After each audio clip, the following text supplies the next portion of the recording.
Hi, everyone, and welcome to episode 222 of the Tick Boot Camp podcast. The title of today's interview is Action Taker, an interview with Amanda Rojas. My name is Richard Johannesson. And I'm Matt Sabatello. Now, we've learned through 222 episodes of our podcast that there is a formula for healing, and this young woman is a manifestation of that formula. You have to have body intelligence, meaning you have to listen to the signals your body has given to you. You have to control your mind, and you have to find the courage when controlling your mind to take action. And Amanda, if nothing else, is an action taker. Rich, Amanda talked to us about how she had over 70 symptoms due to chronic Lyme disease and how she got them down to 5. She also talked to us about neurological herxing and specific tools she used to overcome this struggle. Finally, she talked to us about her body being in a constant state of fight or flight and how she was able to bring her nervous system down to a state of normal and to get her quality of life back. Matt, in the end, this story sounds very much like a Marvel superhero story where you have a young woman who was an athlete, so she was in tune with her body. She had a mother who was urging her always to stay in touch with her feelings, and she was always an action taker. And when you put that all together after the Lyme disease journey she went on, she is very much like a Marvel superhero. So, Matt, without further ado, I'm really excited to introduce the action taker, Amanda Rojas, to the Tick Boot Camp community. Hello, Amanda Rojas, and welcome to the Tick Boot Camp podcast. Hi, I'm so excited to be on. Thank you guys for having me. We're really excited to have you, Amanda, and Matt has been really excited all week to interview you. So finally, the moment has arrived when Amanda Rojas has joined the Tick Boot Camp podcast. So, Amanda, where are you right now? I am actually sitting in my vehicle at my sister's softball tournament. We're diehard softball family, so we always have something going on. When I feel up to it, this is our happy place. Well, that's wonderful. And I have to tell you, you've created a little bit of a happy place for me because you have a New York Yankees hat on. And although our listeners will not be able to see that, if your goal was to make me happy, you've achieved that by wearing your New York Yankees hat. So, Amanda, so you're at a softball game where, in what state and what part of the region? Where are you? So I am in Phoenix, Arizona. And talk to us about Phoenix, Arizona. What is it like to live in Phoenix, Arizona? It's always hot, as people always probably hear. It's not like the movies where you see the Western towns, and it's a very busy city, lots going on, lots to do. People are always going and nonstop, basically. So are there really tumbleweeds in Arizona? I mean, a few here and there, but not really. I mean, I don't really notice them. Again, I just had to get my bias out right away. So Amanda, talk to us about what you do in Arizona. So I work from home now, thank gosh, which we'll get into obviously a little bit more, but I work from home part-time. I am married. We just had our first son. He's 9 months old. So that has been a handful. Thank you. So not sleeping and just trying to get back to somewhat of a routine currently. Okay. Talk to us about your wife. What does she do? She works for a large corporation. She works for American Express. So she's also currently working from home since the pandemic. All right. Call center gals. you and she and your son are all getting used to one another since he's come into this world. Yes. So, Amanda, talk to us about your background. Where you're from and what was it like growing up where you grew up? So I'm from Tucson, Arizona, which is a few hours from where I'm at now. It's a smaller city. I've always played sports and been very active, and I'm a fixer. So I'm the person everybody goes to and, just nonstop, always working multiple jobs, coaching softball, playing softball, very involved in sports, and just come from an athletic family and always on the go. So talk to us about your educational experience. What was school like for you first as a child and then as you grew up? So as a child, same thing, kind of always in sports every, 3 times a week, going to sporting practices and tournaments. And as I got into high school, I did move from 8th grade to high school. So that was pretty hard for me. That was kind of a changing point in my life. But I really enjoy it here now, and I wouldn't change that for the world, but also kind of sports. And that's when now, if I look back, I noticed that I started to maybe have some issues and symptoms that could have possibly been part of this that I never knew at the time. Major stomach issues. So my senior year in high school, I was finding any reason to skip school, not go to class, but I'm that overachiever and I mean, some people may say brown nose, whatever they say, but I always made it right with the teachers and did my lessons and did what I had to do to still pass my classes. So, All right. Well, we're not going to focus on you sucking up just yet. Let's just focus on let's focus on your time as an athlete, right? I mean, one of the things that we do as athletes is we try to hack our bodies so that we can perform at the highest level. So, talk to us about the kinds of things you were doing. What were you learning about your body, and how are you making changes in how you used your body so you can perform athletically at the highest level? so I think now I know obviously a lot more and things that I shouldn't have probably been doing, but a lot of working out with minimal food. Or back then, I mean, we all ate hot Cheetos for lunch or a pretzel with cheese. We didn't have very good nutrition, but then you're working your bodies to its limits. You're lifting weights, you're going to after school activities, you're going to your club activities after that. So I think just working it too hard and not providing the nutrition it needs really kind of played a role in things too. Okay, so you were learning about nutrition, you were learning about how to develop your body, and as part of learning that, first as a young child and then as you grow older, did you ever learn anything about how to protect yourself from injuries in sports? I don't think we learned a ton except for the basic. You need to stretch or warm up before you just get out there and get going. But there wasn't a lot of talk on that. Okay, what about safety equipment? I mean, you said you're a softball player. Did you play any other sports? Softball was the main sport, but I mean, I've played other sports. I'm pretty athletic, so in classes or if you get together with your friends, we did other activities, but softball was my go-to. So, okay, as a softball player, you wanted to make sure you didn't get hurt, and you want to make sure no one else on the field had gotten hurt. So there were a number of different pieces of equipment you would use. For example, you'd wear a helmet. You would wear, I guess, as a softball player, you'd wear a face mask. Your pitchers would have shin guards and face masks on. So there were a number of different pieces of safety equipment that you were trained to use, and you were able to perform at a high level despite using, so that you wouldn't get hurt. Correct? Correct. And were there any other precautions that you were taught during your time as a softball player? For example, there was a circle where you would warm up, right? And you would be able to swing the bat so no one else would get hit with the bat, right? There were a number of different rules that were put in place that would keep you safe and keep other softball players safe, correct? Yeah, lots of those things. Okay, so now as part of all of these different safety precautions, you were trained, for example, when you were taking your warm-up swings, or, you were either a catcher or a pitcher or a batter. You were given all kinds of safety instructions and safety equipment. Did any of the safety tools that you were given during the course of your athletic training teach you how to keep yourself safe from coming in contact with ticks or tick diseases? I don't think so. I mean, being in Arizona, it's something people just don't talk about. I can't tell you how many people till this day say, "How do you get Lyme disease? We don't have ticks here." They don't know that there's other, now I know we probably should have been wearing some natural essential oils or bug sprays or different type of things to protect us that here, I mean, most people still take it as a joke. So I wish, unfortunately, Arizona was the only place where culturally people believed there were no ticks and there was no Lyme disease. But I can tell you that we interview folks from all over the country and all over the world, and that same perception is true there as well. So it's not unique for those of you who are from Arizona. Are you called Arizonans? What is someone from Arizona called? I think that's what they call us. All right, so it's not unique to you Arizonans. I mean, quite frankly, even here in New York, there are many people that say in parts of New York we don't have Lyme disease, even though, quite Right. frankly, we're the tip of the spear.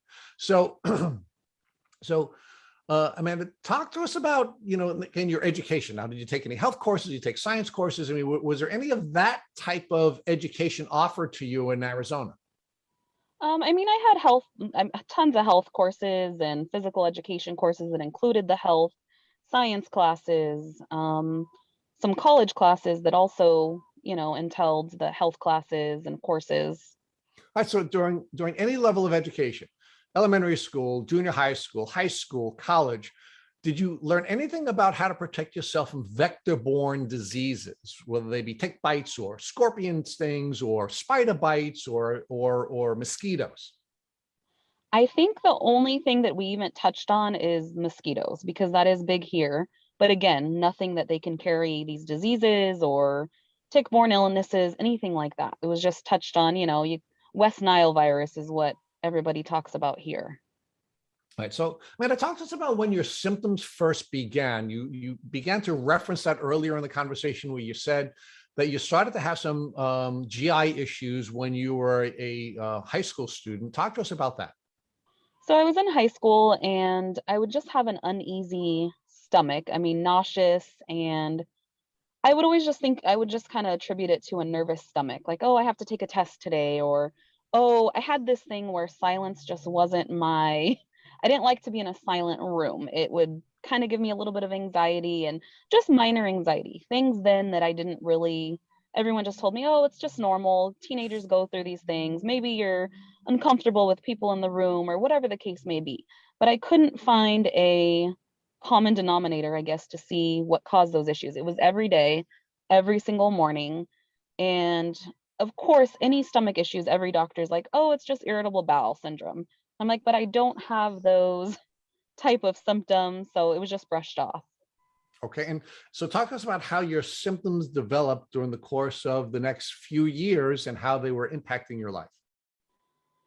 So I think it was around, and I'm bad with the time frame here, but it was either 2015 going into 16 or 16 going into 17, somewhere around there. It's been about 7 years now. It was right before Christmas time, and I had, at the time, what they told me was a major flu. I mean, I was so sick, I couldn't get off the couch. I couldn't hold anything down. My mom is a little bit more natural. She's a dental hygienist, so she knows a little bit of background of things. And of course, we never took medication growing up. So her thing was, oh, chicken soup and let's do the healthy things. And it just wasn't getting better. So she got worried and took me to the hospital.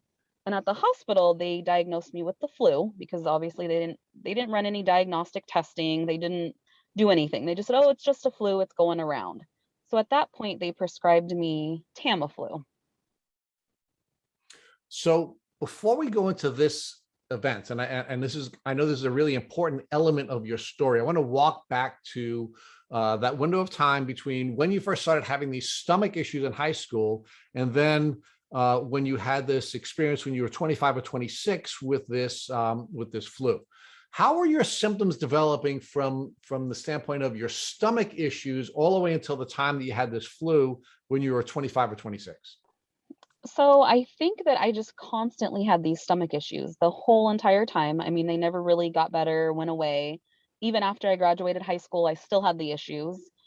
Just feeling very uncomfortable, always nauseous, sometimes having to throw up. I remember pulling over to throw up to go to work, and it almost felt like a nervous stomach. So everybody just kind of, brushed it off and, oh, it's just that anxiety, it's in your head type of thing. And so I'm thinking, okay, I'm crazy. Maybe it's just I'm anxious to go to work or to a softball game or something that I've done for many years that shouldn't have been a problem. So the stomach issues just continued, and then that's when it led into the flu, Okay. flu portion, what they thought was the flu. So you consistently had these stomach issues between the ages of 17 and 18, all the way through the time when you had the Tamiflu incident where you had these flu-like symptoms, correct? That's correct. Now, did you ever see a doctor during the course of that window of time where you were suffering from these stomach issues for that 6 or 7 year window?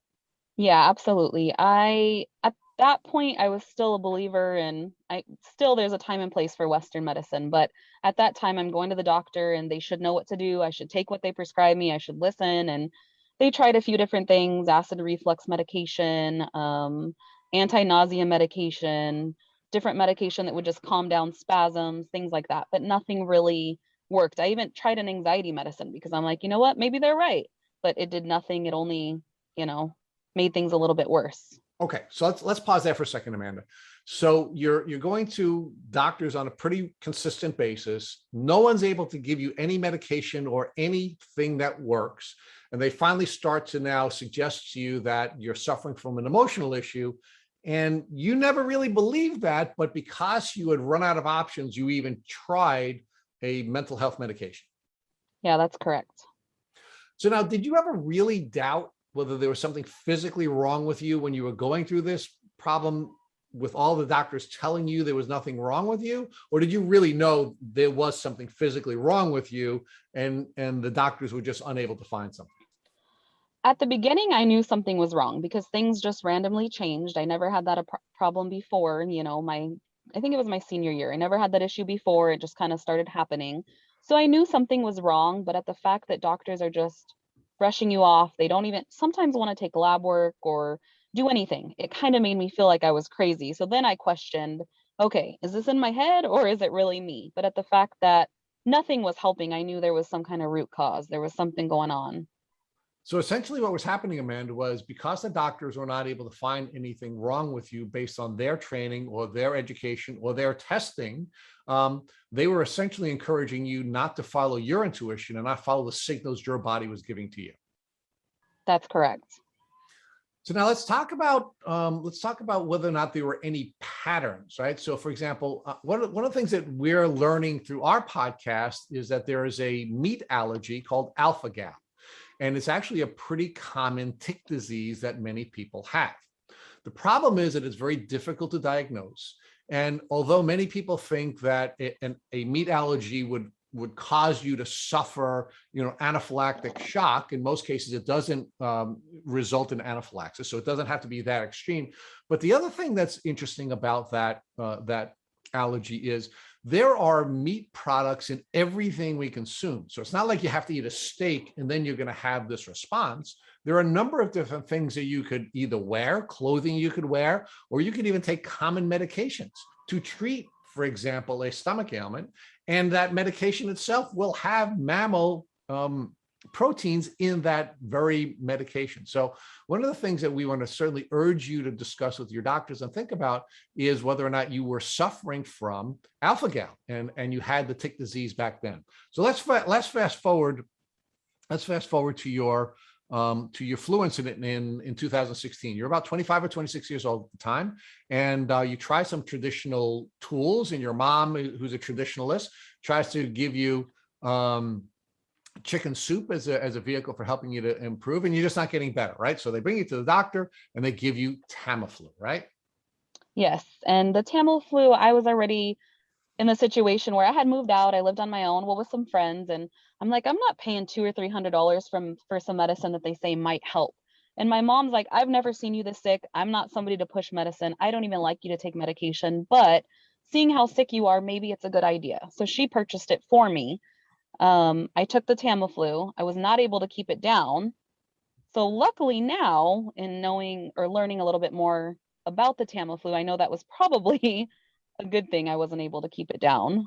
Well, again, the question really is, and let's talk about that. So why do you think it may have been good if you did not keep it down? And my concern is maybe you kept some of it down, and maybe it was immunosuppressant, maybe it wasn't. But let's explore that, because Matt and I have been hearing a lot about Tamiflu this week. And so we don't think it's a coincidence that we're interviewing you this week.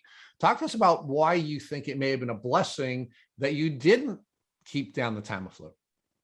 So I'm a fixer, as I've kind of said. So once all this stuff started going on now and doing all this research, I read every book, I listen to all the podcasts, I do everything. When you're that determined to get better, it's almost a bad habit in itself. Sometimes it's too much, but I know it brings your immune system down. I've heard it causes seizures. I've just heard a lot of different horrible responses from people who've taken Tamiflu, contributing to autoimmune disease, just different types of things that this medication can really do. And they just push it and push it and push it out to people. Well, so here's really, I think an important point for us to focus on, Amanda, and why a lot of folks are coming down or feeling uncomfortable with Western medicine, right? I mean, if we're using cookie cutter medication, if we're taking cookie cutter approach to treat people, then unfortunately there are going to be a subset of people who are going to get sicker when we use the wrong medication, right? Because you walked in suffering from acute Lyme disease, right? And the symptomology of acute Lyme disease is very similar to flu. In fact, it's often called a summer flu, right? So when we walk into doctors and they give us a cookie cutter resolution to what are seemingly simple symptoms like the flu, in some cases they will hurt us worse than help us. And in your case, you probably were hurt worse than you were helped, because the Tamiflu was immunosuppressant and you were suffering from Lyme disease, and the doctor never even considered that perhaps they should pause for a second before prescribing Tamiflu, because maybe you should have been prescribed an antibiotic or some other tool that would have been more appropriate for for what you were suffering. So talk to us about how things developed after you had this experience at the emergency room and you took the Tamiflu, which may or may not have had an impact on your developing symptoms. So I think ever since I got the flu, that's when, everything, my life was turned upside down. So I had this flu that kind of slowly started to go away, but I was starting to get these crazy, scary symptoms. I had been living on my own. I graduated at 17. I moved out at 17, very independent, doing my own thing. And all of a sudden, I had the worst panic attacks I've ever had in my life. Very, I guess, psychiatric type of symptoms that I didn't know what was going on. I would just panic. My brain felt like it was going to explode. I didn't know what was wrong. I was 25, 26. I moved back in with my parents. And when I say I moved back in with my parents, I slept in their bedroom. I was scared to go to sleep. My heart would pound. My heart would race from doing nothing. My heart rate would get, at the time I wore one of the smartwatches. My heart rate was 170, 180 from just doing nothing. I continued to go to multiple doctors, and it's just regular anxiety. It's all in your head. So at this point, I'm really starting to believe I have this crazy anxiety. I'm getting ice pick pains in my head. My brain feels like it's on fire. I never had the major joint pain, but I would have a couple strange things. My pinky would blow up to the size of, I don't even know. It would be huge. They would tell me it was from holding my phone. So I'm like, okay, all these weird random symptoms that just completely started. I was just so sick. I ended up being bedbound for a while. So, Amanda, give us some detail about how these developing symptoms were impacting your life. You gave us the end piece, which was you were ultimately bedbound, but talk to us about how it was impacting you sort of on a day-to-day basis, first socially and then professional. So socially, it was really hard because people don't understand. Even the people who tried to understand but didn't, that was huge for me because it totally changed. I would be invited to places. I stopped being invited by my friends to places because every time it's like, I'm sorry, I can't go. I don't feel well. So they're just assuming from there on out that I'm just never going to invite her because she always says no. My best friend till this day, now that she has something going on, she just apologized. Like, I am so sorry. I never really understood why you would always say no or why you couldn't go. Or so socially, it was just, I didn't really have a social life at that point. I was still working. I would roll out of bed, barely get ready, go to my call center that I worked at. I don't even know how I functioned. Sometimes I don't even remember what I was typing, what I was saying, what I was doing. I had to completely cut back my hours at work. So it was affecting my social life, my job. I stopped playing softball. I stopped coaching softball. So it's very depressing. Everything completely flipped upside down. So Amanda, everything that defined Amanda, whether it be her friendships, her job, her athletic activities, her coaching, were being stripped from her.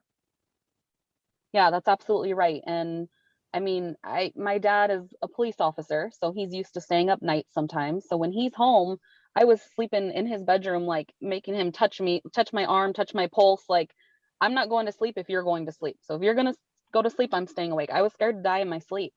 I was so sick. I just didn't know where to go, where to turn, what to do.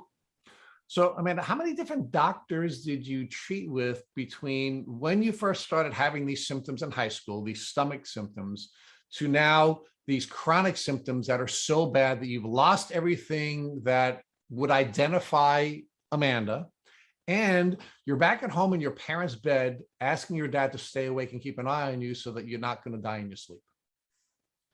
I kind of went back and counted and looked through some of the lab work and different stuff I had. I have this huge binder full of stuff, and it was probably 30, 40 doctors.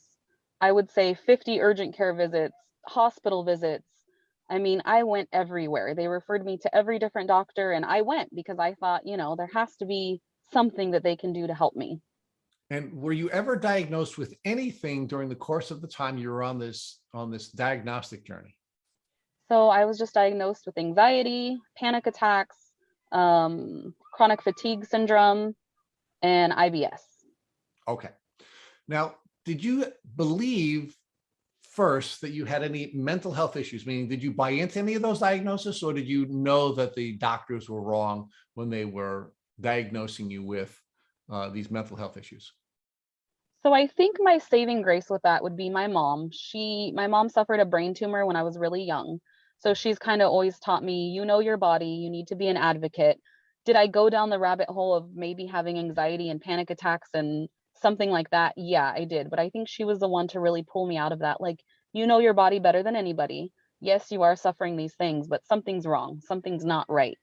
So that was kind of my, I guess, way of holding on to some sort of hope. Like, these people who love me and see me every day just are like, this isn't you. Something is not right. It's physical.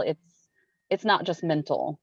So you came from a culture where your mom told you to believe what you were feeling, right? Your feelings are real. They're signals. They serve a purpose. And even though the people who you were treating with, you were trying to build a treatment or a diagnostic team, even though those people were telling you that what you were feeling was wrong, because you were raised the way you were, you believed that these signals were real, and you didn't allow the professionals that you were going to interfere with the signals that you were receiving. Yeah, that's correct. I think my perspective on Western medicine totally changed since going through that. I mean, the people, you get 15 minutes in a doctor's office and they tell you, oh, these are too many symptoms. I can't deal with this at once. You're going to have to schedule multiple appointments, or you need to go to X, Y, and Z. And it just was getting exhausting, and just, I was totally being brushed off. Okay.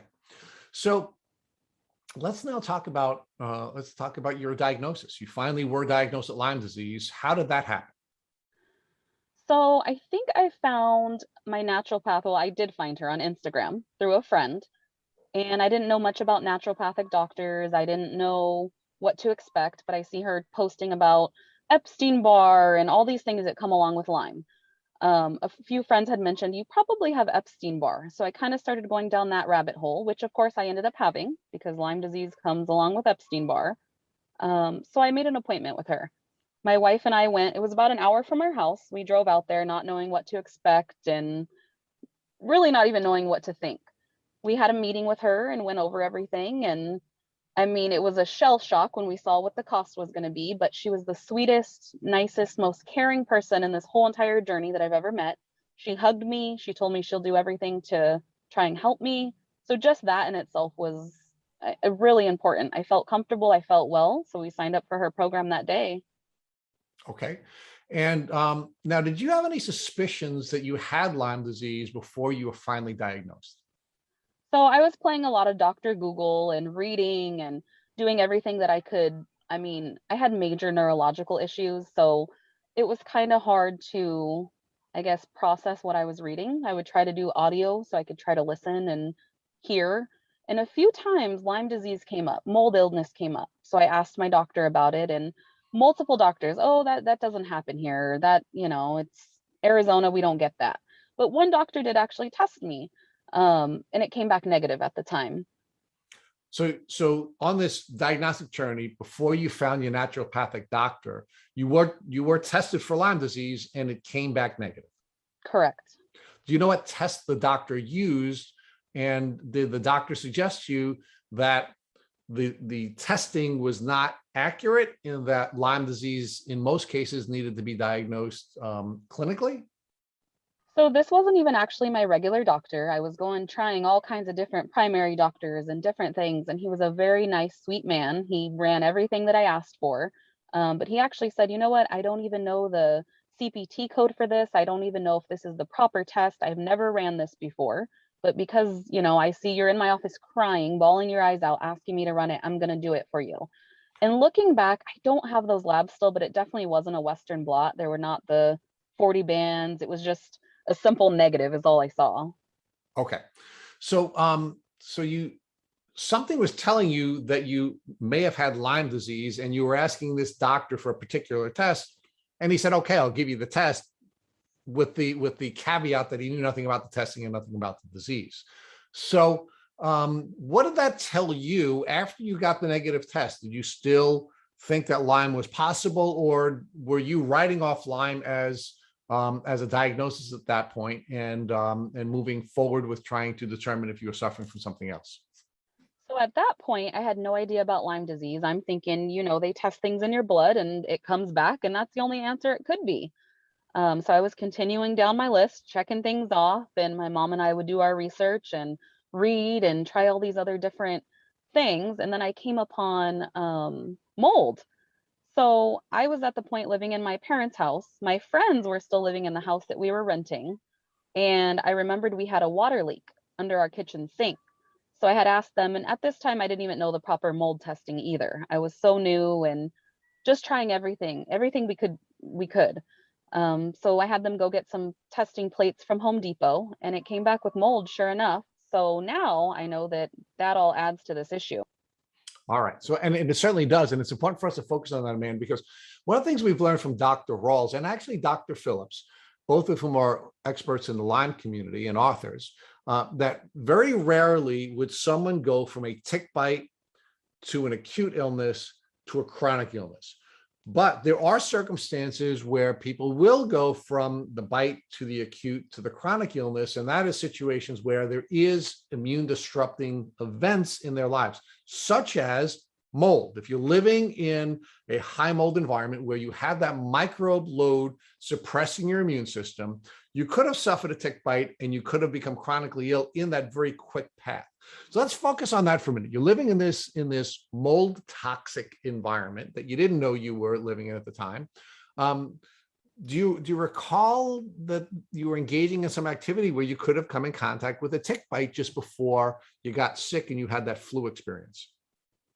So the only thing that I can remember is my best friend who lived with me had a son. I think he was about 5 or 6 at the time, and he had what looked like ringworm. That's what he was diagnosed with.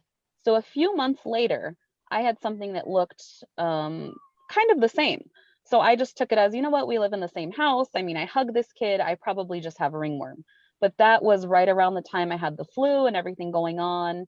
So I don't know if that was my bite or if it was indeed the ringworm. So I do not remember seeing, the bullseye and knowing 100% that was a bullseye. Well, and of course, one of the challenges, of course, with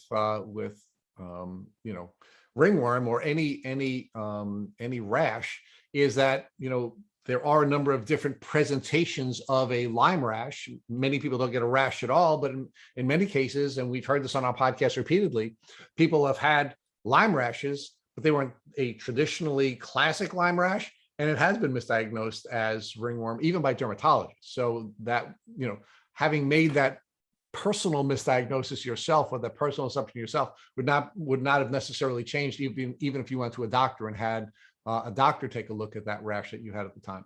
So, all right, so Amanda, let's move forward. You now find a naturopath, and you now get your diagnosis. How did the naturopath diagnose you, and what tools did he, she, or they use to help you come to a conclusion that the prior doctor who had tested you for Lyme was wrong, and that this doctor was now correct with the diagnosis? So we went forward with the treatment plan, and she kind of she didn't tell me at the time, and we've kind of become friends, and she's like, I don't want to just test her for Lyme if there's these other underlying issues that are just bringing the immune system down. Sometimes fixing those issues will help the Lyme. So her plan all along was to kind of address the EBV, the Epstein Barr, getting me on a more anti-inflammatory diet, gluten-free, dairy-free, all these things organic that we hear most of us Lyme patients eventually go on. So we worked on those for, I would say, probably about 6 months. And I was definitely seeing a little bit of improvement, but we just weren't getting to where I wanted to be. So she said, okay, we're going to go ahead and do a Lyme test. We use Vibrant Labs, but she did tell me it was important to kind of provoke it a little bit before the test. So we did a lymphatic draining type of procedure. She did that on my body, and then she sent me right away to get my blood test. And at that point, I came back with Lyme disease and a few different co-infections. So Amanda, I find it interesting that your naturopath didn't want to address Lyme first, and she first wanted to look at Epstein-Barr virus, when to my understanding, Epstein-Barr virus is really an opportunistic virus that you get it after you have mono as a child, and it becomes reactivated if your body is weakened or your immune system is weakened. So it seems like focusing on Epstein-Barr, which is probably the consequence of something else, is sort of the opposite of approach that I would have taken. So, I mean, what are your thoughts on that looking back? And I can agree on that. She is not a Lyme literate doctor. She has a little bit of knowledge on testing for Lyme. Actually, a coworker, another doctor who worked in her office who had Lyme disease. So that's the only reason she had a little bit of background on it. But now going forward, she actually married a man with Lyme disease. She's learned a ton. She kind of implements that now, but I absolutely agree with that. Knowing now, I wouldn't have gone for the Epstein-Barr first. So, Amanda, talk to us about the Epstein-Barr treatment you got. So it sounds like you were addressing Epstein-Barr first before you even looked at Lyme. What was the treatment you got from your naturopath for Epstein-Barr virus? So Epstein-Barr virus kind of seems to be my arch nemesis because I still struggle with the Epstein-Barr. It's chronic, active. It always seems to stay high, but I've done monolaurin. I've done, oh my gosh, what else did we do? Vitamin C, IVs, different types of things like that to try to target this virus. But my body loves to hold on to it, I think. So we're finding that reactivated Epstein-Barr virus is becoming something that is a pattern in a lot of chronic illnesses. So for example, COVID long haulers, they're finding that many of them have reactivated Epstein-Barr virus, and that's why they don't recover after having COVID. And with Lyme disease, in fact, we had Gina Vales, who's this fitness guru, super healthy individual, who had Lyme, overcame it, came down with COVID, and as a result, developed her reactivated Epstein-Barr virus and had to hit the Lyme and Epstein-Barr super hard. And when I say hard, I mean she really went at it from a holistic approach pretty aggressively, and she's been making some major progress. So do you think that there's a pattern here where if Epstein-Barr virus comes on the table, that should be an indicator that something else is going on, whether it was a trigger from COVID or you have an underlying bacterial infection like Lyme disease and many of the co-infections and viruses that can go along with Lyme? Do you think that's a pattern that people should be aware of in probably more of a mainstream medical environment? Oh, absolutely. And in regards to that story, I can absolutely relate. I had Lyme. I was in the middle of my treatment, which we'll get to later, and I got COVID in the middle of my treatment. My whole entire family got COVID, but I was the only one to really, I mean, it knocked me back. I was in bed, I was bedridden, and now my Epstein-Barr levels are really high again. So I definitely think any type of virus activates my EBV and makes it worse. So let's pivot over now to your Lyme diagnosis. So thankfully you kept being persistent, and this naturopath who really wasn't Lyme literate ran the test, and it sounds like Vibrant Labs, it came back positive, correct? Yes, my Vibrant lab came back positive for Lyme and some of the co-infections as well. Amanda, what were those co-infections? Do you recall which ones? On that particular test, it was, I know Babesia was one of the main ones, and Rickettsia, I believe, showed on that as well. I also did a hair analysis that came back with a few other things later on. All right, so let's definitely come back to that hair analysis as we get to that part of your journey. But I do want to focus on the provoking the bacteria before running the test, which we've heard before, and that I think is something that is really helpful. We know Lyme testing is not accurate, and many doctors will say to do things to bring out the bacteria before testing, so your body's mounting an immune response, which gets picked up on these blood panels that we get run for us for Lyme disease. So we've had people tell us that they will do exercises, they will jump on a trampoline to get their lymph system moving.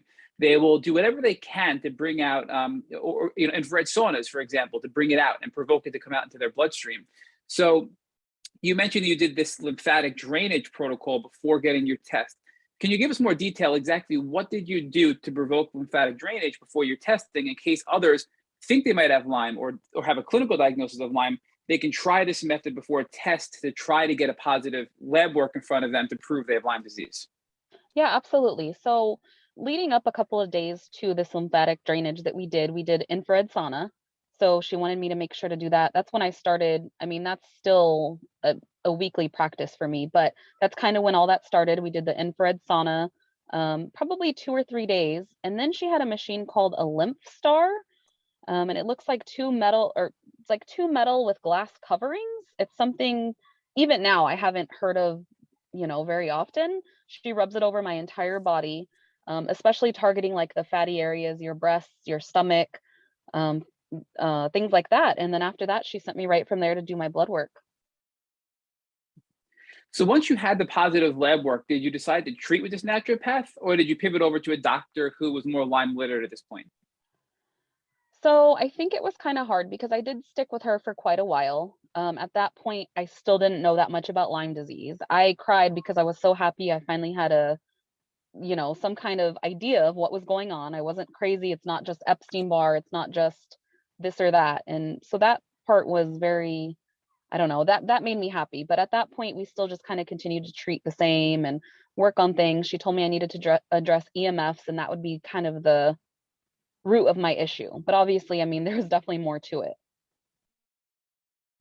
So when you say, obviously, can you expand upon that for our listeners? So EMFs are electromagnetic frequencies, I believe, which can have a harmful impact on the body. So by reducing these electromagnetic frequencies, it can allow your body to be in an environment where it can heal, I think is the idea behind that. Is that correct? Yeah, that's correct. So she came over to my house and she had some different tools that I'm not super familiar with, but they're EMF readers. And she was kind of reading around the house and, okay, your smart TV gives off a lot, your Roomba gives off a lot of these EMFs. Here are some ways to kind of make this better. Get the Roomba out of the house if you have to have it, plug it in the garage. She provided me some dirty electricity plugs to kind of help with the dirty electricity in our house. A huge thing that she asked us to do is unplug the router every night. So at least when you're sleeping, they say, if your router's unplugged, it helps you heal better because it produces so many EMFs. And that was kind of the extent of what we did. We just kind of tried to, I can't go crazy. I mean, I work from home. I need some sort of internet and we do use Wi-Fi, but other than that, we kind of limited as much as we could. So Amanda, we had interviewed Jody Hudson, who's the mother of Alex Hudson and the founder of the Alex Hudson Foundation. And Alex was very sick. She developed MCAS and had severe electromagnetic frequency sensitivities. And she would say that when a cell phone charger was plugged into a wall near her, she would feel worse and be able to detect that increase in EMFs. So, and again, I know not everybody's like that, and that's probably the exception. But in your experience, were you noticing an improvement even at all or a little bit from doing all these steps that your naturopath recommended you take? I don't honestly feel like I felt a major, I was still feeling so sick every day that nothing ever really changed. I didn't really have, sometimes people when they leave their house, they feel better, or I didn't have those moments at that time. So yes, I had gradually, I guess, increased to a little bit better feeling, but it was still terrible. It's nothing a normal non-sick person would feel. So it was very hard to tell. And Amanda, you noted before you got your Lyme diagnosis, you had run a test and identified mold. So I guess the question I have for that is, what testing did you do specifically for mold? Because that's a very common question we get. And did you feel any better at that point at all when addressing the mold? So at that point, I had moved out, but I had asked the people living in the home to still run the test. At that point, I didn't know how reliable these Home Depot discs were that you put out on your house. And so now I know a lot more details on what you should do. But at that point, it did come back with some high molds. I was renting at that point. It was not my property. So they sent somebody in to do their remediation, or so they say. But all they did was cover it with another piece of wood and add bleach to it. So I ended up moving out of that home, but I did take my belongings because at that point I still didn't know how bad things were. So on that note, Amanda, it sounds like there's a couple of tiers there and you've learned since then. But at a minimum, you went to Home Depot, you had your friend go to Home Depot and get these discs to test for mold. And you were, I guess, fortunate, but also unfortunate enough to learn you had mold in that home. And then you had moved out and taken your belongings with you. So I think at a bare minimum, people worry about cost and out-of-pocket expenses for things online because they can really add up. So a simple test from Home Depot could be a first step. And if not, then they can move on to something else maybe and try more targeted, specific, more better testing for mold. But talk to us about that. So what other tests have you learned about for mold in your living space? And also, why did you bring up the point of you brought your belongings with you? How does that play a role in mold and your healing journey? So we now have, I've gone through a couple of different houses. Of course, you hear everybody's horror stories. The next house you move to has some sort of mold, and that of course happened to me. Um, For a little bit of time, I saw a random doctor who provided me some tinctures, and I started to feel a little bit better. I can't even recall what they're called, but I know it's called Tox-Ease GL, but I don't remember who the company was, but I was taking that. So obviously it was kind of lowering my toxic load, but at that point I didn't really know what I was doing. So I moved when I started feeling that little bit of energy, took all my belongings with me. We ended up having mold, but at that point we were building a home. So I told my wife, this is the point I got with my wife, and I told her, like, we can't take everything. We need to really be a little bit better, do a little bit better. But still, even at that point, I still didn't know what I know today. So we still took the mattress from the first home, and it was in the guest room in our new home. Everything else was pretty much new. We got a new mattress, everything else was new. But one night we're like, I don't feel good, but we want to do something. Let's have a little staycation in our guest room and watch movies. So we slept in that guest room, and I was the sickest I had been in months. And she's the one who said, you know what? I bet it's that mattress. We're getting rid of that mattress. So luckily at this point, she just knows. I mean, anything like that, materialistic stuff doesn't matter anymore. It's hard. It sucks. I mean, it's a ton of money, but we dragged it to the street. We threw it away. I got the EC3 because at that point, I finally learned that that is something that really helps get rid of those microtoxins in the air. So we sprayed the room, we lit the candles, and I haven't had a problem in that room since. So I think that was it. So, Amanda, talk to us about the EC3. Is that an air purifier that can actually purify mold, that are mold-borne toxins in the air? So that is a company. They provide candles, spray, laundry additive, and you can use it, on carpets, on bedding, in your laundry. And I had seen it on social media. So I said, you know what, I'm going to try this. I don't use chemicals in my house. Supposedly it's pretty natural. So I've started using that periodically through washes of clothes or when people come over, and it's kind of been just part of our routine now. And so that will help eliminate mold, possibly, that can be in a mattress or on a rug or in your clothing, things like that. Correct. And I see people put it in their showers or in their drains just to kind of try to maintain. So I do want to focus on this because mold is a really important topic. And so many people have talked to us and said, like, we know somebody right now on Long Island who's going through mold remediation, who's suffering from chronic Lyme. And I think a common mistake people make is they realize mold is important. They spend a ton of money to get testing done.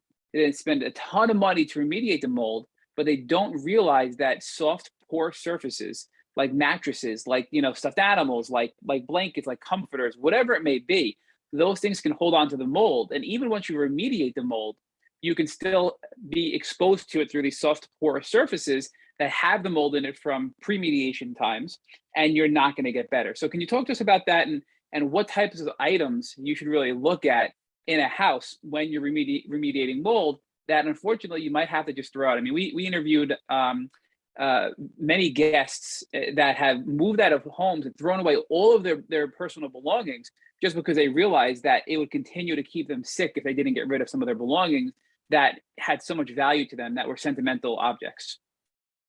Yeah, and I'm still kind of continuing to learn as I go because, as we did move, I got rid of anything porous, couches, bedding. I mean, we did keep some towels and things along those lines, but when I moved, I still wasn't as aware as I am now.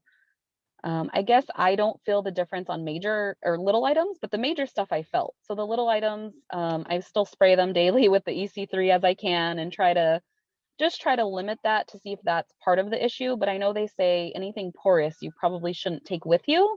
I know the hard surfaces you can kind of try to clean and do your best, but I probably would have not brought anything if I would have known that that can still factor in or contribute. All right, so Amanda, let's go back to now where we are in your journey. So you have a Lyme diagnosis. Your naturopath is saying if we address EMS, you're going to feel better. You do a ton of things like addressing, the dirty electric, you're unplugging your router at night, all things that are good for your general health and allowing your body to be in a place to heal. But obviously that wasn't enough, right? So once you realized I did everything that I was told to do, I'm not feeling better, what were your next steps at that point? So I was seeing some progress and difference. I had gained a lot of weight, like a lot of Lyme patients do, for no reason. I mean, I didn't eat totally unhealthy, but now I know a lot more about nutrition. So I had gained a ton of weight, working with her, changing my diet, the inflammation, that was a huge game changer. So I was seeing a little bit of progress, but it still wasn't enough. I think around that time, that's actually when I came across this podcast. So I was listening to, I can't, let me think. I don't remember what month it was, but I heard Ashley Bellinger's podcast. And I said, that's the place to be. I have to go to LymeStop. I really resonate with this woman. She's saying I think it was her cousin, somebody had Lyme and went to LymeStop. And she's like, I thought they were crazy. It doesn't sound like anything that's going to work. But at that point, I'm like, I'm detoxing like crazy. I'm taking every supplement. I'm eating gluten-free, dairy-free. There's nothing more that I know that I can do. So I heard her podcast and I said, I'm going to try that. So I called them up, and I'm just kind of a doer. When I want something, I just do it. It was expensive. I figured it out. I scheduled an appointment that day, and that's kind of my road to LymeStop. All right, so Amanda, before I definitely want to focus on LymeStop, and we're so happy you listened to the podcast and you were inspired by Ashley Bellinger, and it seemed like that really helped you, and we'll get there. But there's two things I want to address before that. So the first one is you talked about diet and detox. So, I was in a very similar boat where I didn't realize the role that certain foods played in inflammation and not allowing your body to heal. So what tips and tricks did you learn from your naturopath to change your diet to just reduce inflammation and allow your body to be in a better position to heal? So at that point, it was still kind of just basic changes, no gluten, processed foods, doing our best to buy. I don't eat red meat. I've never really been a fan. So it's just been chicken. So she said that that's probably a better option anyway. So you're not getting that more digestive issues.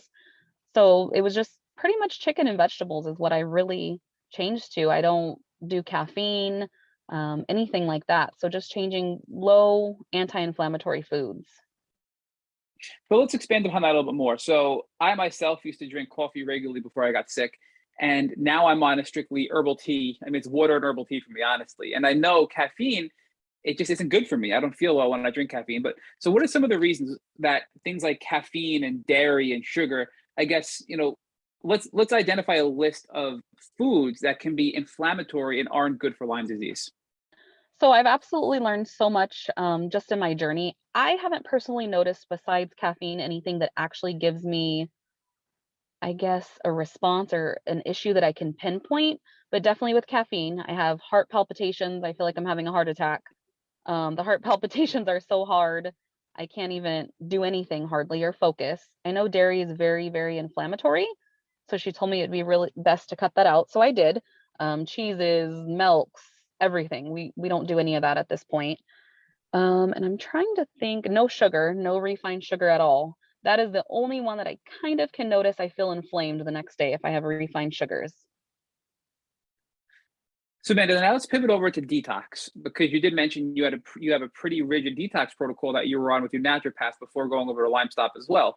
So what specifically were you doing to detox while you were doing all these other things? So we were doing that lymph star machine, like I mentioned. I was doing infrared sauna at least 2 times a week. I think in my healing, that was probably one of the main things that I would feel after I got out or the next day, like, oh, I have maybe a little bit of energy.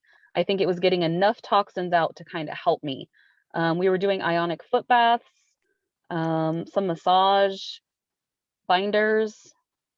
But I think the infrared sauna is what really was the best tool for me. I mean, I still use that. All right. So now I just want to be clear. So between the diet, all of your detox tools, the EMF reductions, and all the other things that you were doing, it sounds like those are the key 3 areas: diet, EMFs, and detox. You made a little bit of progress, but you said, I'm still not feeling much better. And that's when you went over to LymeStop, correct? Absolutely. I mean, I probably started with 70 symptoms. Maybe after doing these 3 changes, I had, I don't know, maybe 60, 50. So it was making a little progress, but still nowhere near livable. But you're a doer, you're an action taker. So that's not enough, right? You're like, all right, I cut back 10 symptoms, but I have 60 more to go. You listen to the Tick Bootcamp podcast, you hear Ashley Bellinger, and you go to LymeStop. And we're really excited to hear about how that went for you. So I started to research LymeStop as soon as I made my appointment, because of course they book you. I think I was 6 months out, and I'm just thinking, oh my gosh, am I going to make it to this appointment? I don't even know how I can live like this anymore. I was just fed up. I had tried a few online social media doctors that, you know, deal with Lyme disease and mold and EBV in between, just to kind of try to have, you know, something going on until LymeStop. Nothing really worked. And I think we were using Cellcore products, and it just triggered me so bad. I think I was having too much toxins come out. I was having Herxheimer reactions and just very sick. So fast forward to October of last year. It was a journey. We're in Arizona. LymeStop is in Idaho. I believe there's also one in Wisconsin, but the man who started it is Dr. Smith, and he's in Idaho. So my dad took a week off of work, actually my whole family and my wife, and my poor wife, I think, was 6 months pregnant at that time, something like that, 4 or 5, 6 months pregnant. So it was a miserable drive. And I remember we all packed up and we head to LymeStop, and the treatment started. It's a 2-day treatment process. And I think at that point, so it's a 2-day treatment process. When you get there, they use magnets to kind of use your body's own immune system to target the infections. He also uses CBT therapy, which is a laser on your brain for neurological issues. So they go through, and I had a ton. I mean, I think I had 50 infections when I first started.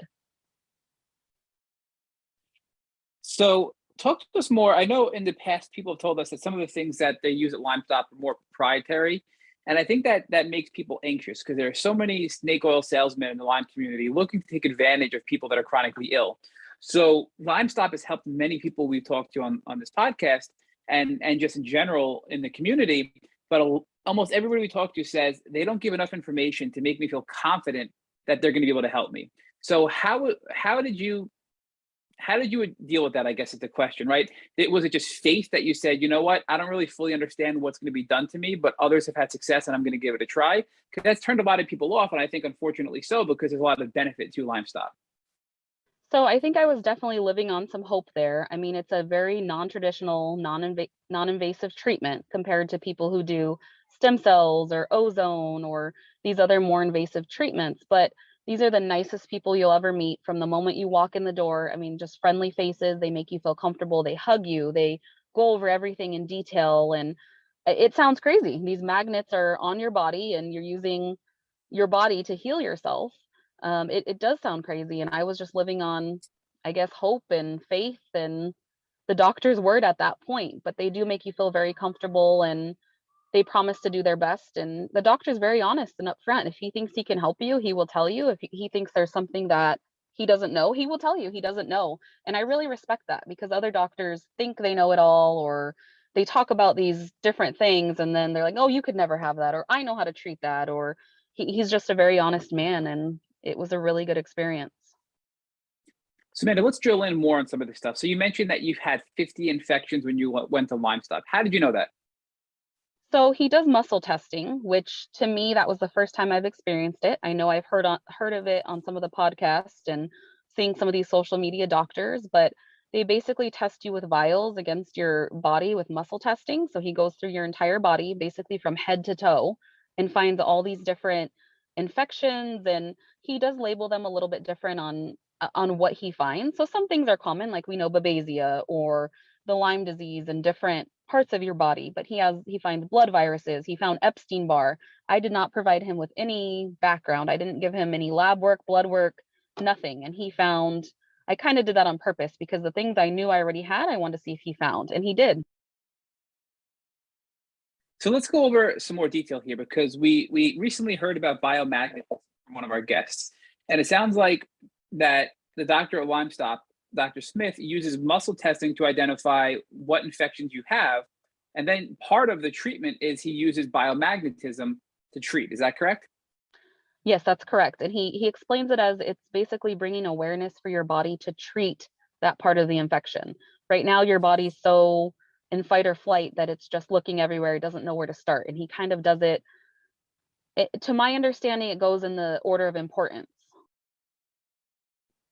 So, yep, and we've heard that same thing where it literally the muscle testing will result in the thing you need to address first, and then you're going to treat that with biomagnetism first. And then once you treat that using biomagnetism, the next thing pops on the muscle testing, and then you treat that, and it prioritizes what you need to treat first and last. But I think you said something powerful here, which is really relying on your body's own healing power. And I want to make sure I understood it correctly. So did you say that it allows you to bring awareness to your body to treat these things, on its own? Is that what you're saying biomagnetism is? So absolutely, that's how they explained it to us. It brings that awareness to that particular point. I mean, for example, he found Epstein Barr. I believe he found it in my liver. So that was one of the spots where, okay, it's going to bring awareness here and work on it and start to lower these infections. He also uses supplements to kind of work alongside. They also have you do major detox as well.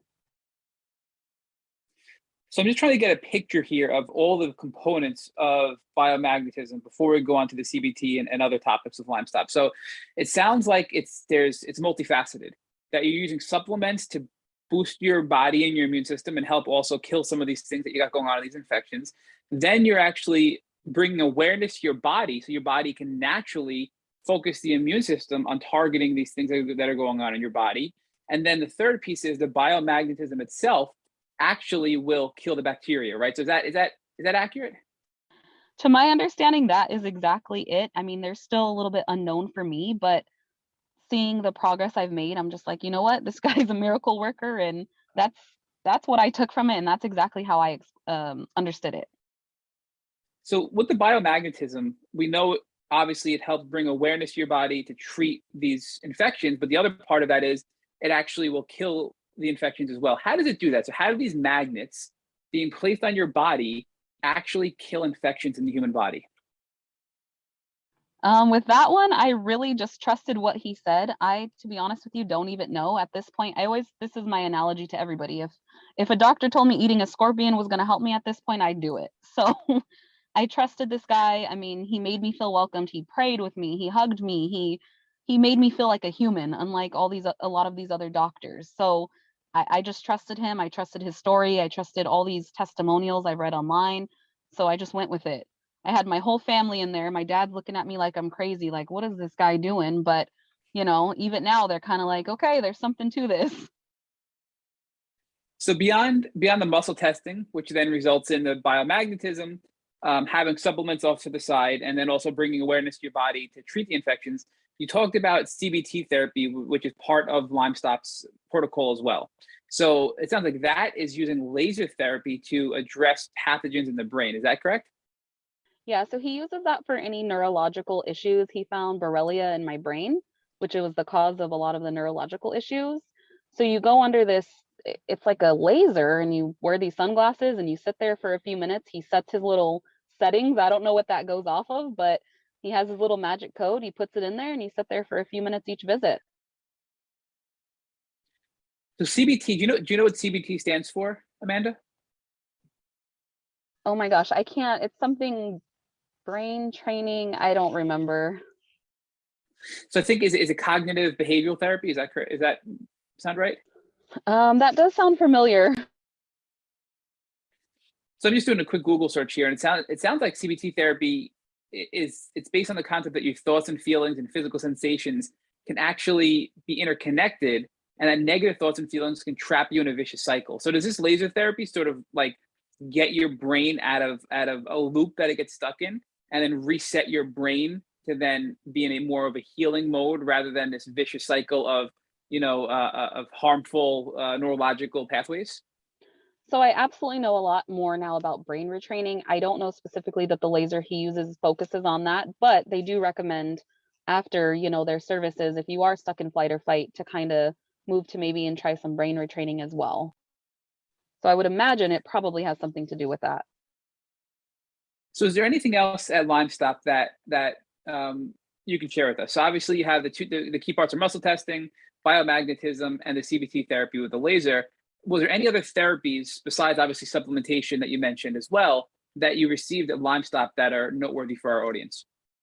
So I wouldn't say it was a therapy, but I was really a believer when I know parasites now are a huge part of Lyme. No one's ever really addressed parasites to the effect that LymeStop did. He tells me to do these crazy moves. I'm putting my hand above my head upside down. He's putting magnets on my stomach and telling me I'm going to see these worms come out. And I'm like, yeah, okay, whatever. I mean, at this point, I'm still trying to have the faith and believing, but I'm just kind of like, okay, I don't know how this magnet here and my hand on top of my head is going to do this.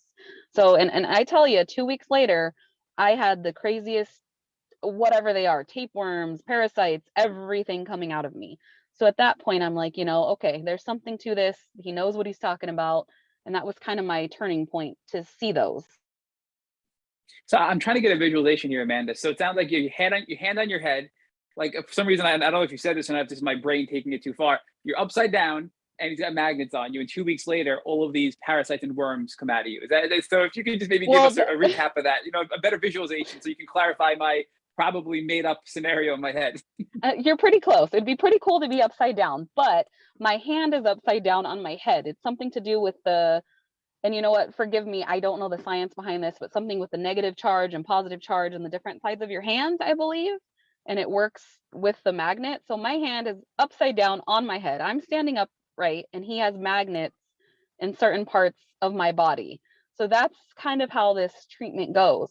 I mean, my little sister's 13. She's in this room like, oh my, what did you pay for? This is the weirdest thing I've ever seen, putting me on her Snapchat and what is this lady doing? But I mean, but it worked. Yeah, it's working. So, and I think it all comes down to that our bodies are made up of electricity. And I think there's a lot of stuff we still don't fully understand, but can have a really powerful impact in our bodies to heal.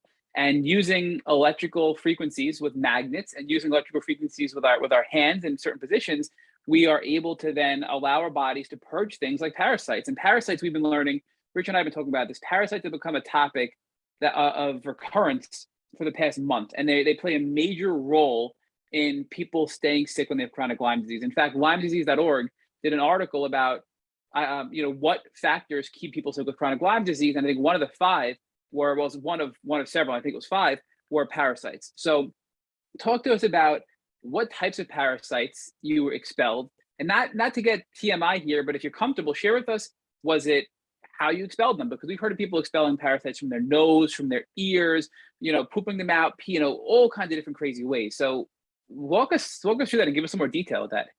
Oh, it's okay. I'm not shy. My family's going to laugh when they hear this because, I'm sending them pictures and like, what is this thing? I mean, is this, my mom saw one and she's like, that thing looks like it has eyes, like it's alive. And the only thing that I know for sure that was coming out, and it was only when using the restroom for me, were liver flukes and worms. I mean, balls of worms. That's all I can tell you. And Amanda, what do they look like? So liver flukes and worms.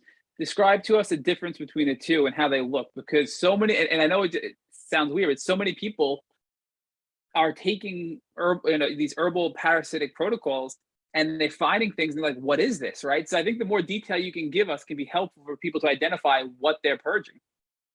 Oh, my mom's going to kill me for talking about this on here. She's like, yeah, how do you send this to me? And obviously it was a cleaned up picture and everything was cleaned up. But the worms are just these long, giant, slimy things that kind of form in a ball.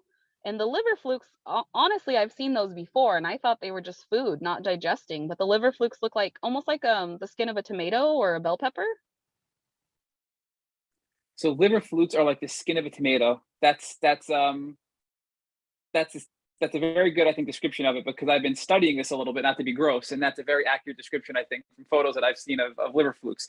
So share with us now, have you done anything else to address parasites, or was it just the treatment of LymeStop that allowed you to purge all of these wild parasites? So with any other doctor, I mean, they've kind of touched on, oh, you might have parasites or whatever. But with LymeStop, they also provide you a cell core product called Para-1, I think it's believed, or Para-1. So that's part of the treatment as well. But I didn't start taking those until they already started coming out. So someone could argue like, oh, it's from that. But I was honestly so scared to take that. I thought I was going to live in the restroom, but it's not like that. It was just an easy detox. And that was the most noticeable. It's the weirdest, grossest thing ever. But at that point, it kind of was like, okay, this is working. Like whatever he told me, there's something working, whether it completely works or not, something's coming out. All right. So now let's go back to your symptoms. You had 70 symptoms. They're down to 60. You go to LymeStop. You're at LymeStop, I think you said for 2 weeks, Amanda? So for LymeStop, it's actually a really short treatment. We were there for so long because it was a 17-hour drive, but it's a 2 or 3 day process. It's 5 appointments. The first appointment's about an hour. The rest are only 30 minutes to 15 minutes, the quickest thing. And then you go back 4 months later for a follow-up, and that's only a 30-minute appointment. So when you left LymeStop, were any of your symptoms gone at that point? So you went from 70 to 60, you leave LymeStop, where's your health at that point? So leaving LymeStop, I didn't really know what to expect. I had a little bit of energy. I was able to walk the park and kind of check out some of the stuff there with my family, which sometimes I can't even walk through the grocery store. So that was nice, but I didn't have the amazing healing that a lady I was in there in a wheelchair and she could walk when she left. I mean, I've heard these amazing testimonials. I didn't have that. I went through the major detox. Everyone always asks, they're scared to go because of the detox period, but I can tell you, I didn't experience anything that I haven't experienced before. It's just retracing to bring back some of those old symptoms as they're leaving your body is kind of how they explained it, as the infections are leaving your body. So I definitely had some old symptoms that I've never had, or I haven't had in a long time, I should say, because my symptoms have always been ever changing. And let me think. I think it was about the 8-week period as I finally started to feel a little bit of something. My brain fog lifted just a little bit. I could think. I wasn't putting my cell phone in the refrigerator, calling it, trying to find it. So a little bit of my brain fog lifted. So that to me was huge. I mean, I've always felt like I'm in a movie, or I don't know. I mean, I find myself slapping myself in the face lightly in the mirror, like, am I real? Is this happening? I was in such a bad fog. So I said, okay, maybe this is working. It didn't, we went to our 4-month follow-up. Even at that point, I had gotten COVID in between then. So at this point, I don't know what's COVID. I don't know what's still Lyme. I had major POTS. I could hardly walk, but I'm like, I have to go back. I believe in these people. This is going to work. So I went back. He found COVID antibodies in me. So he even tests for that. He did a little bit of a treatment. He has some kind of pressure, or it's like almost like an acupressure point that he also treats for COVID.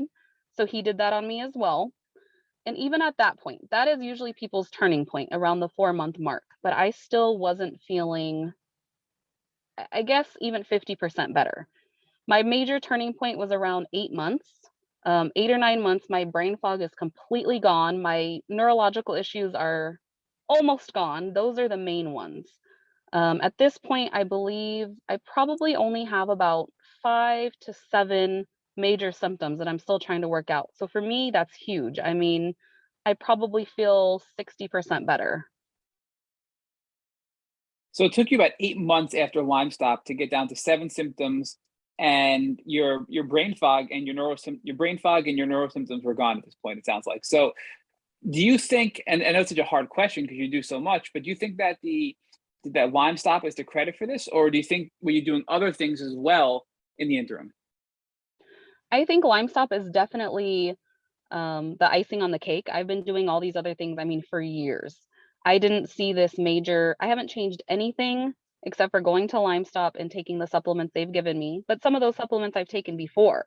So I definitely think, that's caused major, major change. I mean, it's great. So just to repeat that, 'cause I think it's really powerful. When you went to LymeStop and for the 8 months after, you didn't do anything different other than what LymeStop did for you and the supplements they put you on, and whatever you were on before that really wasn't working. And that's what got you 8 months later from 60 symptoms down to five-ish, and your brain fog and your neurosymptoms were almost completely gone.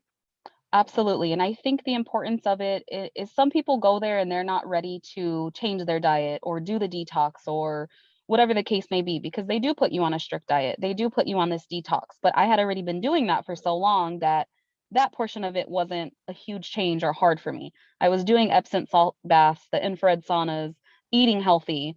So that part of it for me was easy.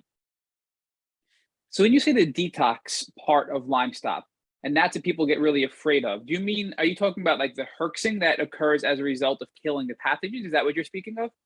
So yeah, absolutely. At LymeStop, I don't know, they just refer to it on all their paperwork and talking as their detox period, but it is almost like herxing. But again, like I said, I see so many people on this. There's a Facebook group to kind of read about LymeStop and learn about it, and a support group.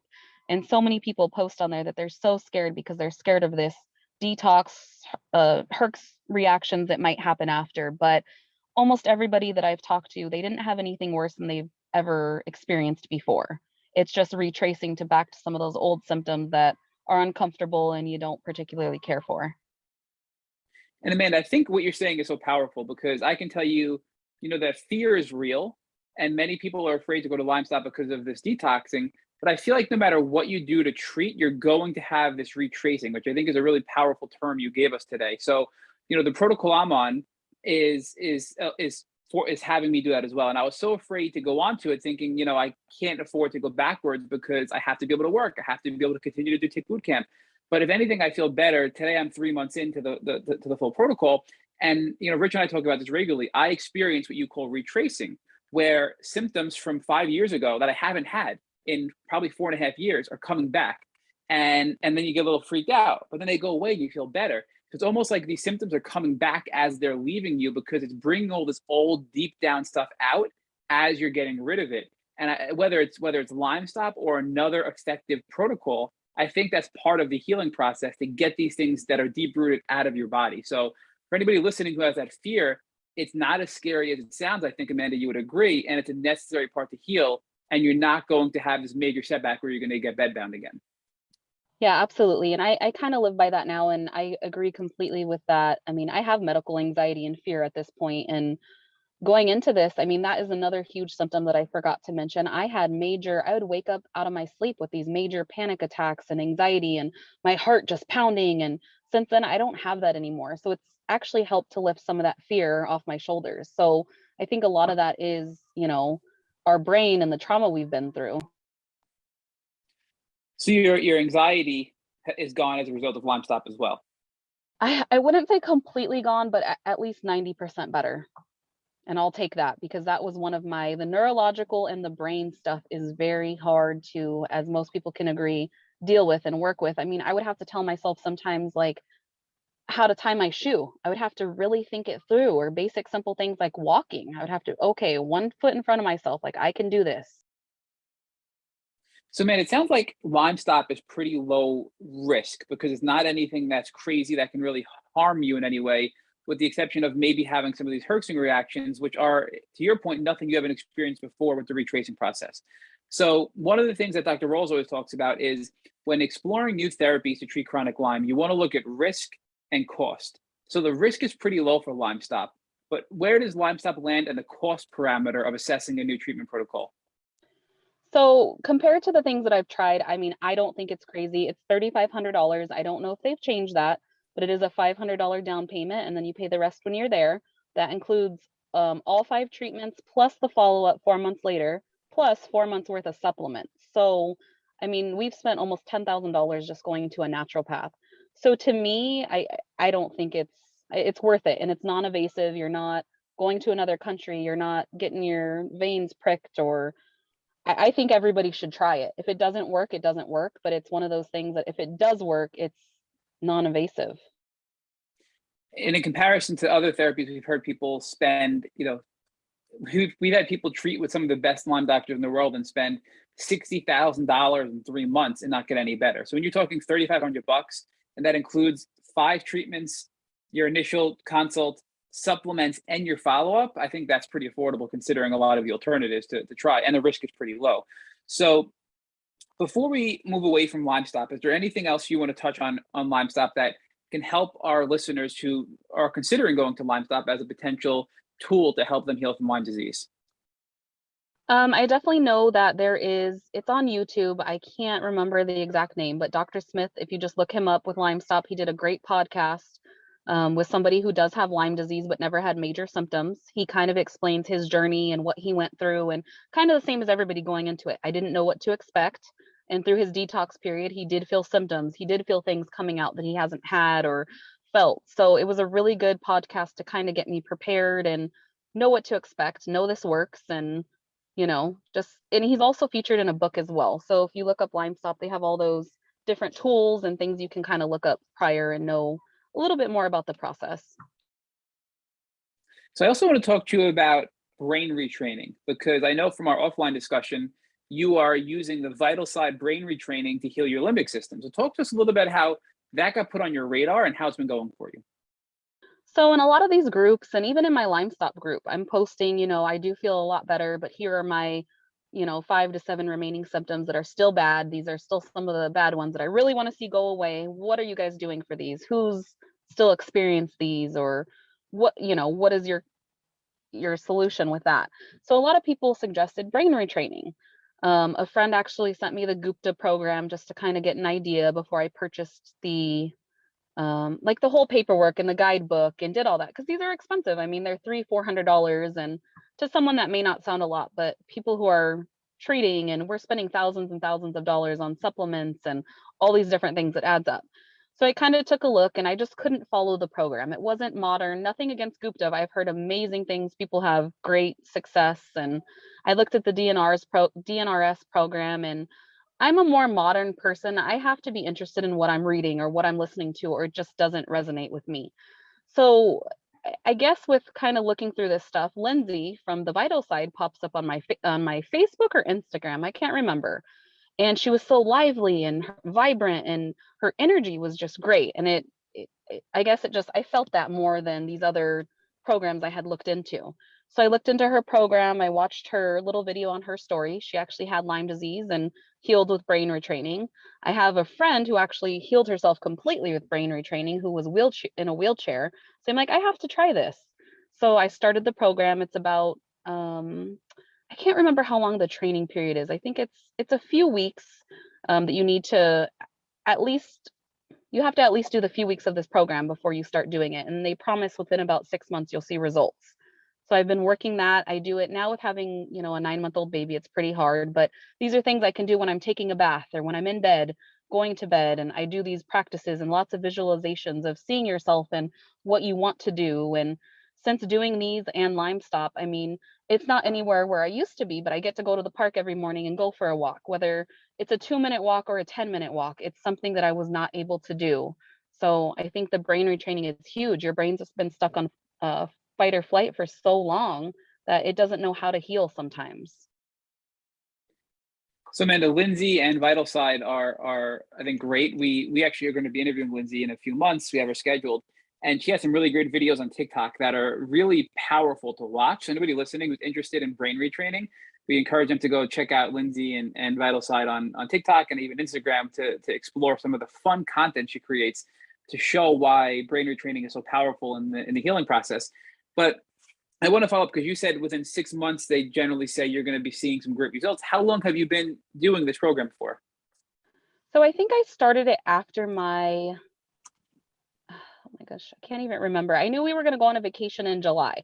So I started it 6 months before that July vacation, because I'm like, okay, I want to see myself on the beach. I want to be able to walk to the beach, at least to get to the beach and just relax and hang out there every day. So those were kind of part of my visualizations and what I work towards. And I was able to do it. Like, I really feel like I don't know that just by testimonials, I know it heals people completely, but I do think it helps. It's helping my brain get back set and to some normalcy.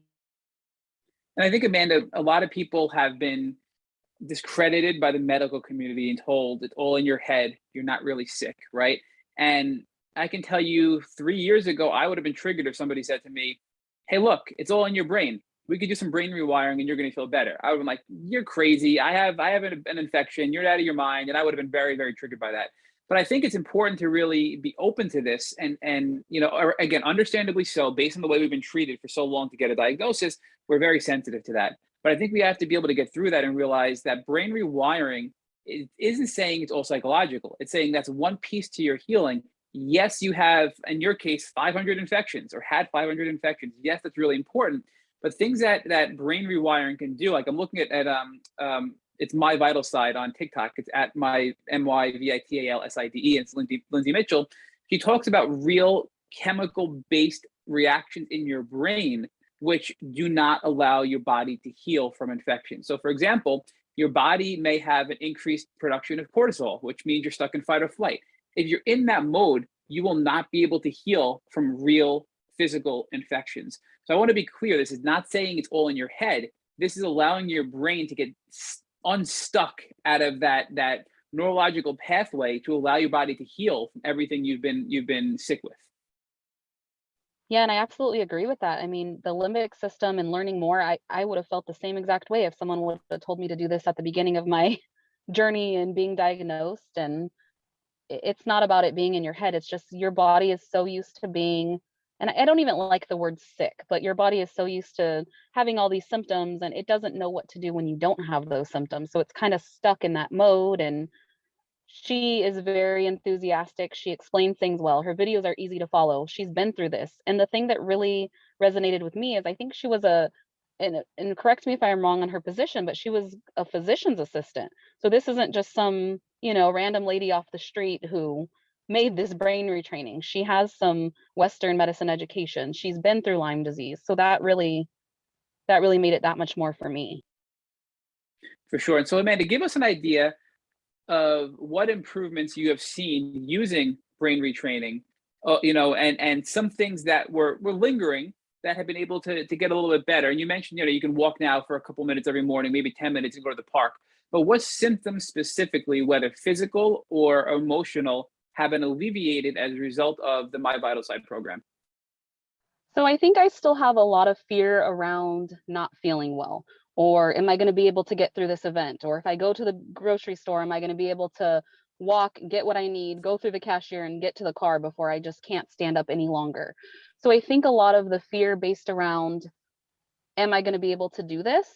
I do her visualizations. I listen to an audio recording before like an event. If I have a special event that I really want to go to or I need to be there and I'm feeling anxious about how I'm going to feel or a certain symptom, I'm still experiencing like involuntary movements and twitching a lot, Bell's palsy type of stuff. So those I really retrain and I focus around. And I think it helps to calm my mind before I go to an event. And most of these I've been able to make it through. So, Amanda, one question I forgot to ask you is, I know from our offline discussion that you're planning on going back to LymeStop. So you mentioned, you talked to us earlier about it's an initial consult. You get your 5 treatments. You go back 4 months later. You get your supplements for the $3,500. Why are you considering, or why are you planning on going back to LymeStop? Like, what is the thought process behind that? Is that normal for people to go back on a regular basis to sustain the level of healing that they've been able to get out of the initial program?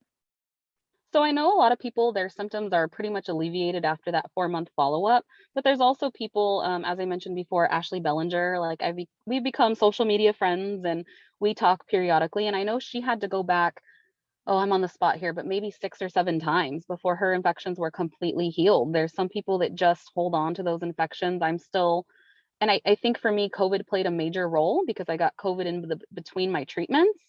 So some of these things that I'm experiencing, I don't know if they're long haul or if they're still Lyme specific or co-infections. And to my understanding, Dr. Smith now tests for the spike proteins from COVID, and he has a point for those. And since COVID, I'm experiencing a lot of things that can be considered Lyme and that I've dealt with in the past, or maybe they are still from the long haulers. So I want him to check that out and just continue to treat. I know a few of the members go back once a year just to kind of stay clear, try to keep their infections, make sure they didn't pick up anything new. And they're very reasonable. At that point, they only charge you for whatever infection they find and treat.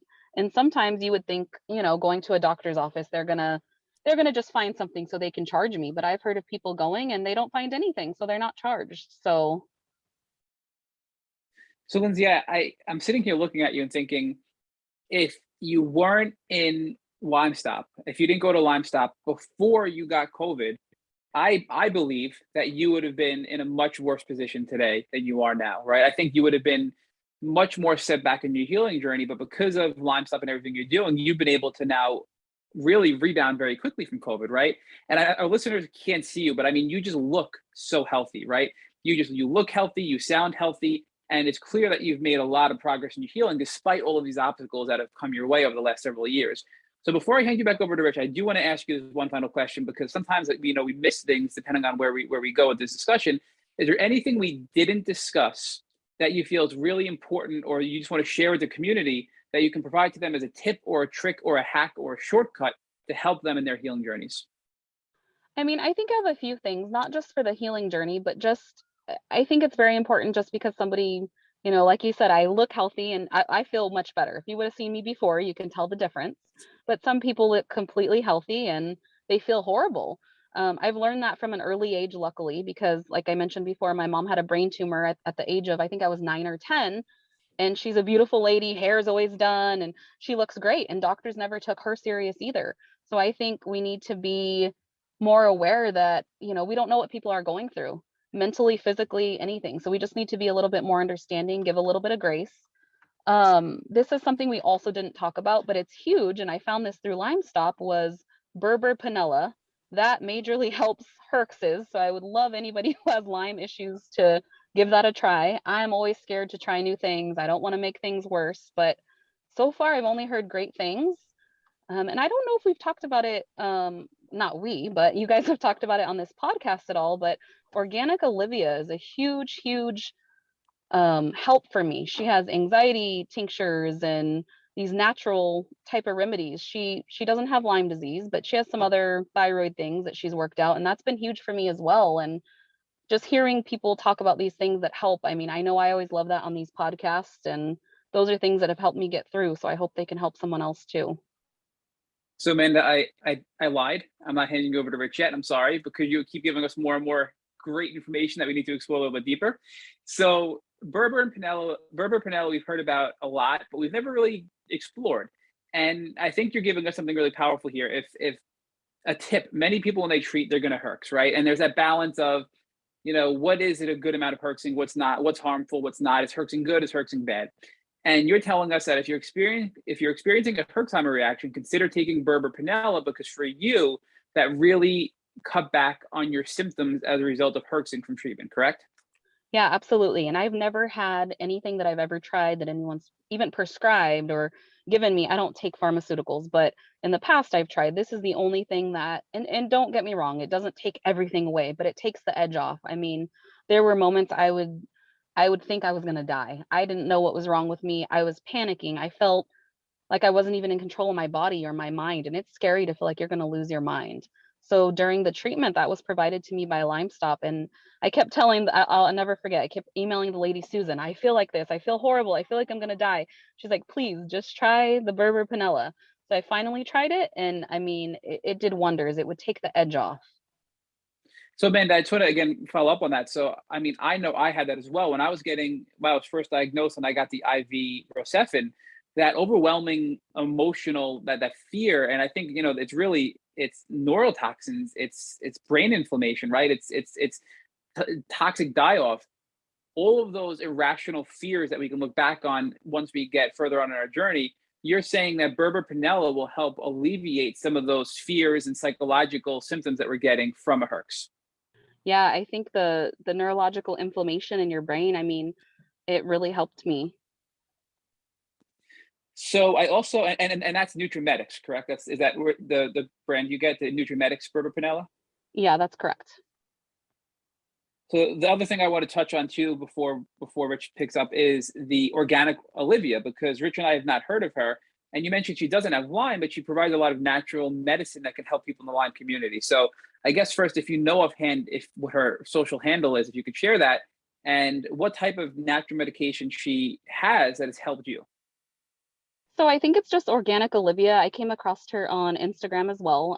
Like you both have mentioned, I mean, Instagram has been my saving grace. No doctor could help me. This is where I found healing options and treatment options and things like that. So I came across her Instagram, and she actually has a podcast, and she talks about, I believe she has some thyroid disease and some autoimmune issues, maybe not disease, but issues. And she creates these tinctures. She's an herbalist. She's a young lady. I think she's maybe 30, and she's just so sweet and so caring. And I don't even know her, but I feel like I could hug her. She has an amazing tincture called Mood Juice, which definitely helps the anxiety. I know it has a lot of the things we hear of on a regular basis. I believe it has kava kava, and some of them maybe have L-theanine, some of these calming herbs, but they're together as a tincture. And a peace juice that you can spray in your mouth. These things have really helped me get through these panic and anxiety moments that I normally wouldn't be able to make it through. I mean, I've tried prescribed medication. I've tried anything under the book or everything under the book that anyone's ever recommended. And these are the only things that ever came close in getting me through those major panic and anxiety. And people hear panic and anxiety, and even so, they still think, oh, that's in your head. You can work through it. You can regular anxiety. Absolutely. I can figure out ways to work through it. But when your toxins are so high and it's literally in your brain, there is nothing that, you know, you take binders, you do what you can, but these are amazing products, I think. So my final question, I hope, before I hand you back over to Rich, is do you think that these things work so well? So we'll go back to Berber Panella, for example. Do you think they work so well at alleviating a lot of these neural symptoms from neurotoxins, from neuroherxing, because they're actually, are they binders? Are they binding the die-off and binding the toxins and pulling them out of your brain? So it's alleviating the root cause to the brain inflammation. And once that gets pulled out, your mind is able to kind of go back to a little bit of ease. And to be honest with you, I'm usually a researcher and I have these things down, and I took Berber Panella in the moment when I was, I mean, on the ground in my room crying and not knowing what was wrong or going on. And I honestly don't know what that one is even meant to do. I know it pulls some toxins out of the brain, but that is one that I haven't even researched. I just took a leap of faith. I listened to the office manager at LymeStop and I said, okay, you do this all day, every day. I'm gonna trust you, Susan, and I'm gonna message you if it makes me worse. I'm not gonna be happy. But poor sweet lady, she's like, no, I don't think it's gonna make you worse. So messaged a few friends who've been to LymeStop, like, did you herx from this? Did it make you worse? And everybody said no. So I took it. And you did not experience any herxing, or you didn't feel any herxing from it or any symptoms from it other than just feeling better from the herx from the other medication, correct? Yeah, absolutely. And I'm sensitive. I mean, that's why I am so scared to sometimes, like a lot of people, so scared to start a treatment like we talked about or take anything because I already feel horrible. I don't want to make it worse, but I didn't feel anything worse. So I absolutely love the two things the two final pieces you gave us, which are the Berber Panella for the neural herxing and the psychological herxing, which is real. That fear is real. That irrational thought process part of the herx is real. And then from another piece to address the psychological component, which again is a symptom or a byproduct of our disease, is this mood juice tincture. And then they have a peace tincture as well through organic olivia, which has helped you overcome a lot of the psychological herxing effects of Lyme disease. So are there any other tools or tips or tricks regarding herxing or just alleviating your symptoms that you want to share before we conclude this part of the podcast? No, I mean, I think we touched on everything. Mentioned the infrared sauna, these tinctures, and that's about it. I mean, like the rest of us, we all hear, I have ice packs on my head constantly. I put essential oils on my head and whatever we can do to help. I mean, I'll share anything that might help somebody just a little bit. So Amanda, now talk to us about the journey of transformation. Your journey of achievement has been really powerful, and you were really kind to share with everyone all the things that you did, both how you built your team and how you located your tools to heal. But let's talk about the journey of transformation and how this experience was transformational, how you learned about your gifts, how your creator created you in a special way, and how you're now using that to help other people. So I think it's been huge, not only for myself, but we kind of touched on it, but my job has been amazing. I mean, they let me cut my hours. They let me work from home even before the pandemic. That has been huge in my healing journey. These people don't even know, they knew me. They knew me from working 40 hours a week, being there every day, never missing work, being top performer, hitting all these goals. And just them allowing me to work part-time and be home just allowed me to be able to heal and do so many things. I've learned a lot about myself. I've learned that I was such a go person. I couldn't sit down for 5 minutes. I was always on edge. Something always needed to be done. Also, I'm that person that everybody goes to. They're always dumping on that emotional energy. And I've learned that it's important to set boundaries. It doesn't mean you can't be there for people, but you do have to set boundaries. The hugest thing for me is to be basically your own best doctor, your own advocate. Don't buy into somebody telling you it's all in your head. You know your body better than anybody else. And more than anything in this journey, I just think it's taught me so much just to, like we touched on, not to judge a book by its cover, basically. You don't know what somebody's going through. And from this, I mean, if I could help just one person, it would all be worth it. So I think going forward, I just want to try to continue to do that and spread awareness. And you're doing a great job with that through Instagram and from all the outreach that you're doing. So, I mean, a lot of people have asked us the question, who has the best foundation for healing? And I've been thinking a lot about that lately, and I'd like to sort of run this by you. And I've actually seen sort of two patterns developing, both of which I think you embody. The first is people who are, before getting sick, already intuitively dealing with their health, meaning they work out a lot, they're careful with their diet, they use supplements, and they're constantly sort of reading their body to try to improve themselves physically, generally athletically, but it can be in other ways. And the other sort of trait that I see in folks who, from a foundational standpoint, generally have earlier success are people who are action takers, meaning they just move all the time. And I have to tell you, of the 220 so people that we've interviewed, I don't think there's anyone who manifests those sort of two personality traits or those two forms of creativity more than you. So can you talk about how perhaps you had, these gifts that you didn't fully understand as well as you do now, that you used as an athlete and you used as a daughter and as a spouse, but after sort of going through Lyme disease, you understood the importance of those God-given gifts and how they were vital to your success in healing.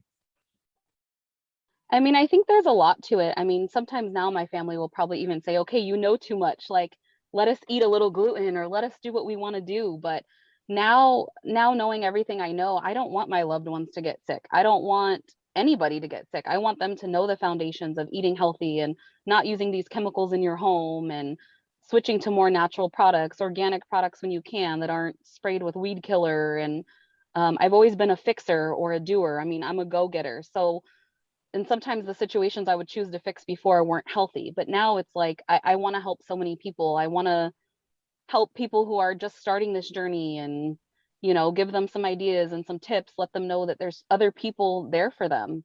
I mean, it's the hardest thing in the world. I can't imagine. I don't know. I know there's harder, but I don't know.